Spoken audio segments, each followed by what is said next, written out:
নমস্কার বন্ধুরা, আমি অর্পিতা রান্নাঘরে তোমাদেরকে সবাইকে স্বাগত জানাই। আজকে আমাদের পুকুরে মাছ ধরেছিল, তোমরা দেখতেই পাচ্ছ বড় বড় পোনা মাছ। আজ তোমরা থাম্বনেল দেখে বুঝতেই পেরেছো আমি আজ কি রান্না করতে চলেছি। পোনা মাছ দিয়ে সর্ষে দিয়ে তেল ঝাল। দেখতে পাচ্ছ আমি উপকরণগুলো সব রেডি করে নিয়েছি।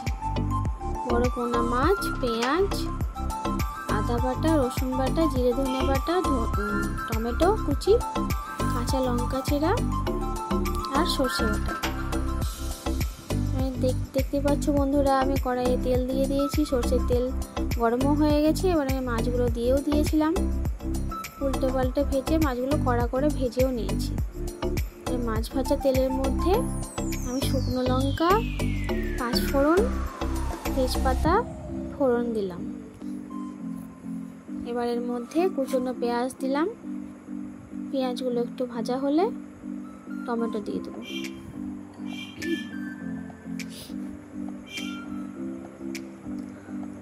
বন্ধুরা, এখানে পেঁয়াজগুলো তোমরা মিডিয়াম করে ভাজবে যাতে খেতে ভালো লাগে।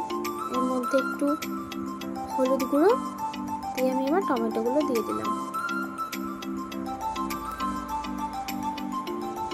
এবার এর মধ্যে আমি দিয়ে দেবো আদা বাটা, রসুন বাটা, জিরে ধনে বাটা। একটু ভাজা হয়ে গেলে আমি এর মধ্যে হলুদ গুঁড়ো দিয়ে দিলাম।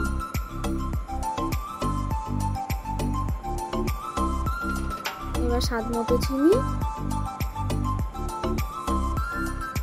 পরিমাণ মতো নুন দিয়ে ভালো মতো কষিয়ে নেব। এবার এর মধ্যে আমি একটু কাশ্মীরি মির্চ অ্যাড করব।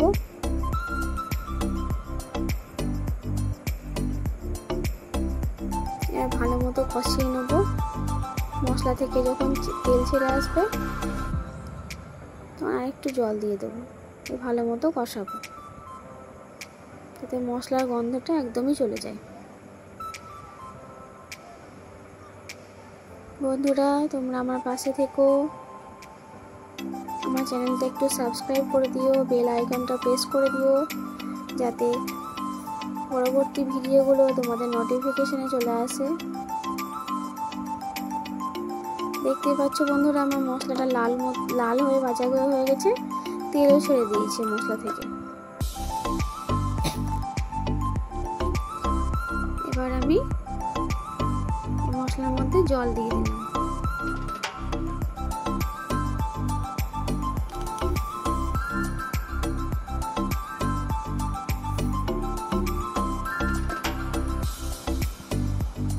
এবার ঝোলের মধ্যে আমি একটা কাঁচা লঙ্কা চেরা দিয়ে দিলাম।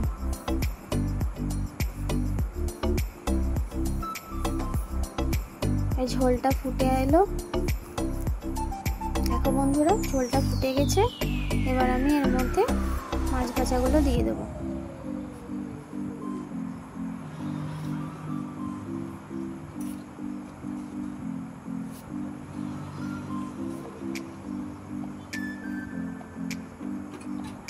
মাছগুলো দিয়ে ভালো মতো ফুটে আসলে এর মধ্যে অল্প পরিমাণে সর্ষে বাটা জলের মধ্যে গুলে দিয়ে দেবো। তোমরা একটু কমেন্ট করে জানাবে বন্ধুরা যে আমার রান্নাগুলো তোমাদের কেমন লাগছে, নাহলে আমি কি করে বুঝবো যে তোমরা আমার রান্না ভালোবাসছো। প্লিজ বন্ধুরা একটু পাশে থেকো।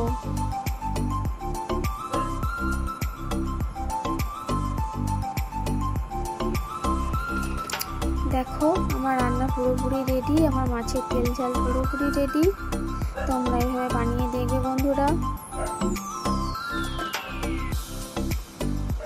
দেখতেই পাচ্ছ কি সুন্দর হয়েছে। টাটা বন্ধুরা।